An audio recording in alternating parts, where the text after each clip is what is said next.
It's tarnished by the losing side travel across the world. It's tamper-proof. Election Commission officers insist EVM is one of India's best or one of India's major success stories.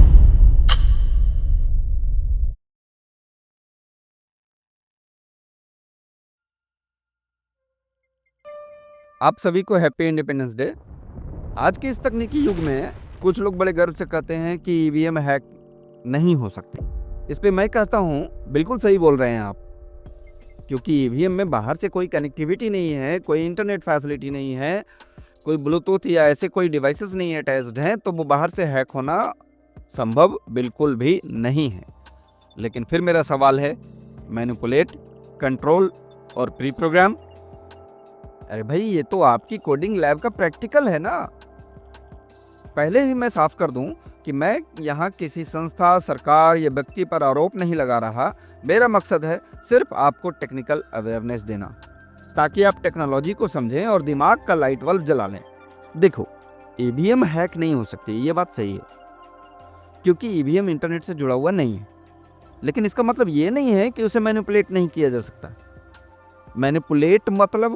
Manipulate का मतलब जब machine का जन्म हो रहा है, जब उसकी मैन्युफैक्चरिंग हो रही है, तो मैन्युफैक्चरिंग के टाइम, उसके कोड लिखते टाइम अगर उसमें हम खास इंस्ट्रक्शंस डाल दें, तो वो मशीन टाइम आने पर बिल्कुल वैसा ही परफॉर्म करेगी जैसा उसका मास्टर चाहता है।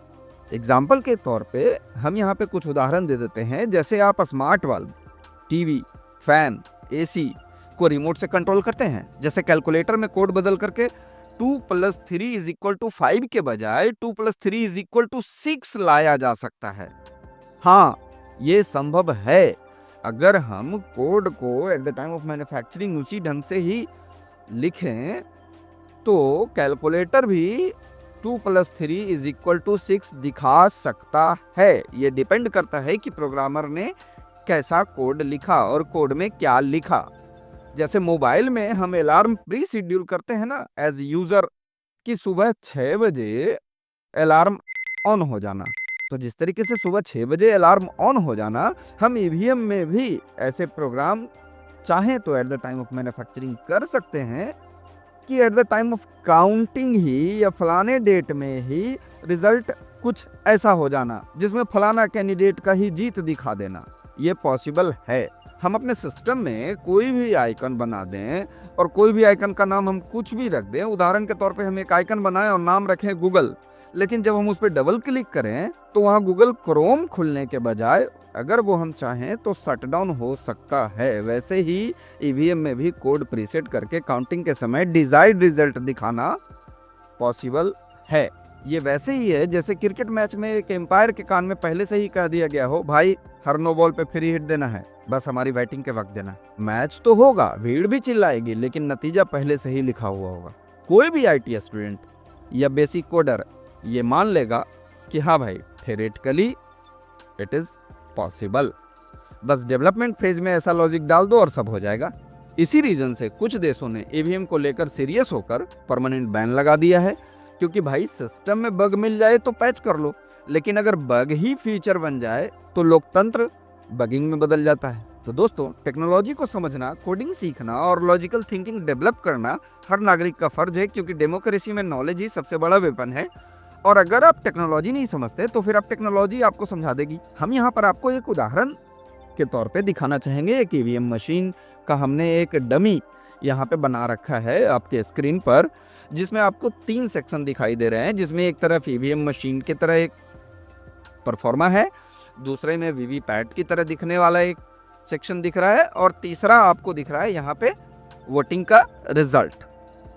हम यहाँ जिस पर्टिकुलर कैंडिडेट को वोट कर रहे हैं, अगर आप ध्यान दें कि हम कैंडिडेट 1 को एक बार वोट पर क्लिक करते हैं।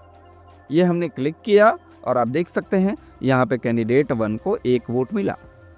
अगर हम इसको दूसरा वोट देते हैं तो इसको 2 वोट मिलता है। यहाँ ये भी दिखाता है वीवीपैट में कि किसे वोट मिल रहा है। अब हम यहाँ कैंडिडेट 6 को मान लेते हैं कि हम इसको 4 वोट करते हैं। एक रैंडम तरीके से करते हैं, 1 वोट इसको मिला, 1 वोट इसको मिला। तो देखिए, जिसको जब वोट मिलता है वीवीपैट मशीन में वही डिस्प्ले होता है, जिसको जब वोट मिलता है वीवीपैट में वही डिस्प्ले होता है। जिसको जो वोट मिल रहा है उसको वही डिस्प्ले हो रहा है। और सपोज करिए कि इस कैंडिडेट को कुछ ज़्यादा ही वोट मिले, इस कैंडिडेट को भी कुछ इसको, कुछ इस तरीके से हम यहाँ पे हर एक कैंडिडेट को कुछ वोट दे देते हैं। भला ही अगर कैंडिडेट है तो 0 वोट तो लाएगा नहीं, कुछ ना कुछ तो लाएगा ही। ये भी संभव है कि 0 ले आए, आज के दिन में कुछ भी संभव है। तो चलिए इस तरीके से किसी भी चुनाव में हमने इसका अगर इस्तेमाल किया, और चूंकि इसके डेवलपर हम हैं और हम पे अगर कोई प्रेशर नहीं है, कहीं से किसी तरीके का कोई दबाव नहीं हो, हम एकदम लोकतांत्रिक तरीके से चुनाव करवाना चाहें, तो हम कुछ ऐसा एक ईवीएम डिज़ाइन किए जो कि स्वतंत्र रूप से आपको एक रिजल्ट प्रोवाइड करा रहा है। चलिए हम इसको रिफ्रेश कर लेते हैं और इस बार हम फिर से वोट देंगे। हमने इस बार कोड में एक छोटा सा बदलाव लाया है, और वो बदलाव ये लाया है कि हम चाह रहे हैं कि काउंटिंग अभी से 2 मिनट बाद होनी है। तो 2 मिनट बाद अगर काउंटिंग होनी है, हम टाइम को यहाँ शॉर्ट जानबूझ करके रख रहे हैं। हम चाहें तो इसको 2 मिनट के बजाय 10 मिनट, कोई स्पेसिफिक डेट, कोई स्पेसिफिक टाइम, कोई स्पेसिफिक मंथ, कोई स्पेसिफिक ईयर, या कुछ भी सेट कर सकते हैं, क्योंकि इसके प्रोग्रामर ही हम हैं। और हम इसमें मैनिपुलेट करने के लिए कोई भी टाइम, कोई भी चीज़ सेट कर सकते हैं अपने हिसाब से। रिजल्ट हम अपने हिसाब से मैनिपुलेट करवा लेंगे। तो हमने यहाँ पर इस बार इसमें कोड में 2 मिनट का टाइमर लगा दिया है कि 2 मिनट में रिजल्ट ऑटोमेटिकली मैनिपुलेट हो जाना। तो जल्दी से हम यहाँ पर वोटिंग प्रक्रिया शुरू करेंगे। चलिए हम यहाँ पर वोट करना शुरू करते हैं, और किसी कैंडिडेट को हम रैंडम कुछ भी वोट करते चले जाते हैं। चलिए वोटिंग को थोड़ा सा स्पीड में हम कर देते हैं। किसी को कुछ वोट, किसी को कुछ वोट, किसी को कुछ वोट, किसी को कुछ वोट। इस तरीके से आप देख सकते हैं कि यहाँ पे कुछ कैंडिडेट को 4, कुछ को 6, कुछ को 10, कुछ को 12, कुछ को 1, कुछ को 4, कुछ को 8, कुछ को 2, सबको अलग अलग वोट्स मिले हैं। आप इस रिजल्ट को यहाँ पर देख सकते हैं कि टोटल वोटिंग परसेंटेज किसको किसको कितना कितना मिला। टोटल नंबर ऑफ वोट्स 72 हैं इस वक्त, और इस वक्त जो जीतने वाला कैंडिडेट है वो है हमारा कैंडिडेट नंबर 9। अगर यहाँ तक इसको कोई भी चेक करे, कोई भी इस धरती पे चेक करे, तो कहेगा हाँ सब कुछ ट्रांसपेरेंट है, सब कुछ सही सही रिजल्ट आ रहा है। लेकिन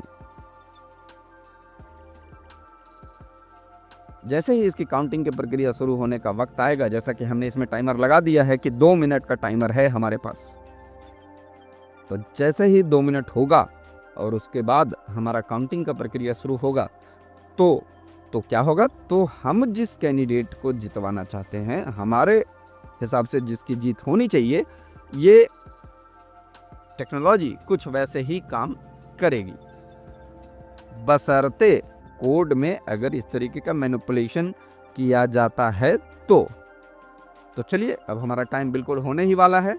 अब देखते हैं कि क्या रिजल्ट मैनिपुलेट होता है या नहीं।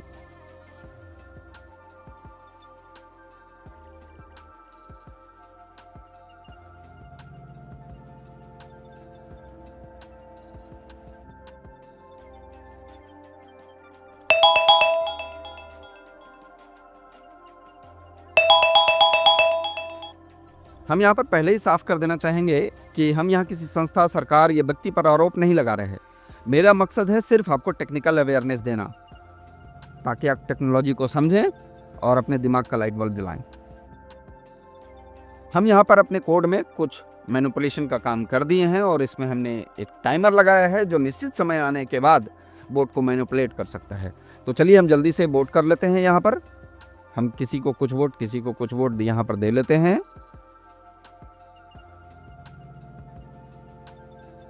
किसी कैंडिडेट को जीत, किसी को हार, सब करवा देते हैं हम, जो कि एक लोकतांत्रिक जगह पर संभव होता है कि किसी को कोई भी वोट मिल सकता है।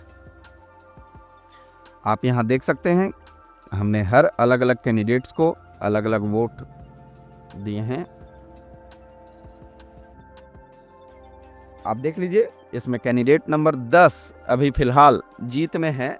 यहाँ पर आप अगर इस लिस्ट में देखें तो 10 यहाँ पर जीत में है। बाकी उसके बाद नियरेस्ट प्रतिद्वंदी जो है वो 8 वोट से है, जो कि कैंडिडेट नंबर 9 है। बट अब देखिए यहाँ पर जैसे ही ये हमारा टाइम होगा तो एक जादू होगा। और ये टाइम कब होगा? जो टाइमिंग मैंने सेट कर रखा है। मैं इसका कोड आप लोगों को शेयर नहीं कर रहा हूं फिलहाल। अगर इस वीडियो पे व्यू और शेयर होते हैं, इसके कमेंट्स अच्छे आते हैं कि हाँ आपको ये कोड लाइव में भी बना करके देखना है, आप हो सकता है कि कुछ फर्जी कर रहे हो, कुछ ऐसा कर रहे हो जो संभव ही नहीं है और आप ऐसा दिखाना चाह रहे हैं, तो आप जैसे ही इसको शेयर करेंगे, इसमें एक अच्छे कमेंट्स आएंगे, तो हम इसको लाइव क्लासेस में भी बना करके दिखाएंगे। हम बहुत लंबे समय से इस पे रिसर्च कर रहे थे और एक अच्छा खासा कोड बनाने का टेक्निक हम यहाँ पर आपको दिखा सकते हैं कि कैसे हम इसको अपने हिसाब से मैनिपुलेट कर सकते हैं।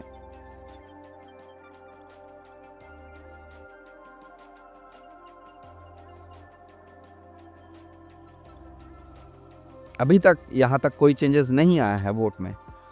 हम इसको स्क्रीन पे वैसे ही चलने दे रहे हैं। जैसे ही समय खत्म होता है,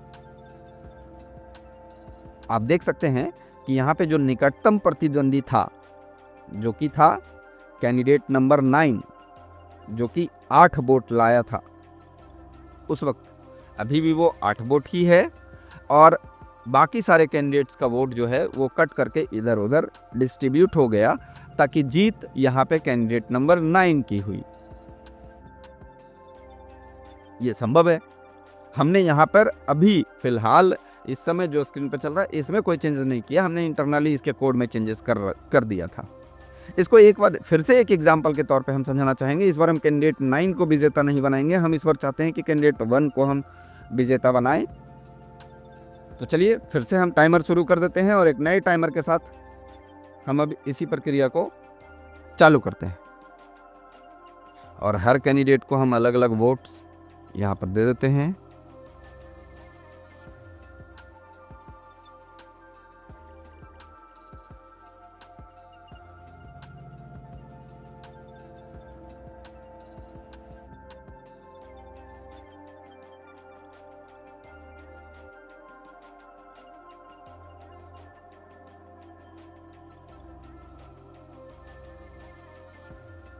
इस बार हमने फिर से कोड में चेंजेस करा है और इस बार हम ऐसा चाह रहे हैं कि हमारा कैंडिडेट 1 जो हो वो 1 ही जीते, हर हाल में हमारा कैंडिडेट 1 जीते।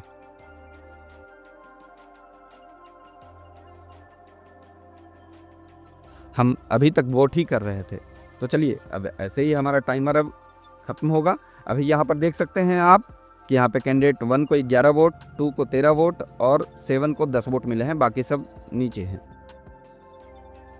तो हम चाह रहे हैं कैंडिडेट 1 जीते, जिसको कि 11 वोट मिले हैं, वो देखिए यहाँ पर अब जीतने वाला है। जैसे ही टाइम हमारा होगा, हम यहाँ पे माउस को सिर्फ इधर कर लें,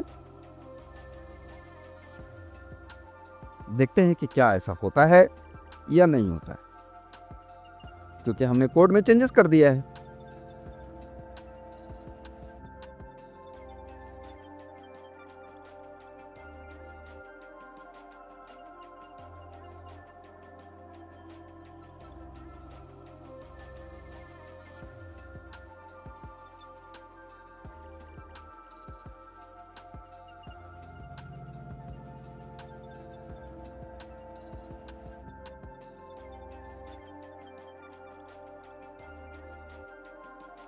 आप देखिए एक कमाल का जादू हुआ और कैंडिडेट 1 जीत गया, कैंडिडेट 2 2 वोट से हार गया और रैंडम तरीके से सारे के वोट्स अप्स एंड डाउन हो गए। तो ये आपको देखने को मिला। इट मीन्स कि थ्योरेटिकली इट इज़ पॉसिबल।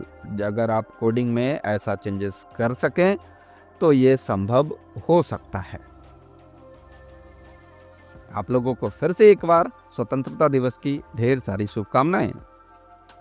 अगर वीडियो अच्छा लगा हो तो इसे एक बार लाइक, कमेंट और अपने दोस्तों के साथ शेयर करें, ताकि वो भी कोडिंग सीखने के लिए इंटरेस्टेड रहें और वो भी कोडिंग सीख सकें।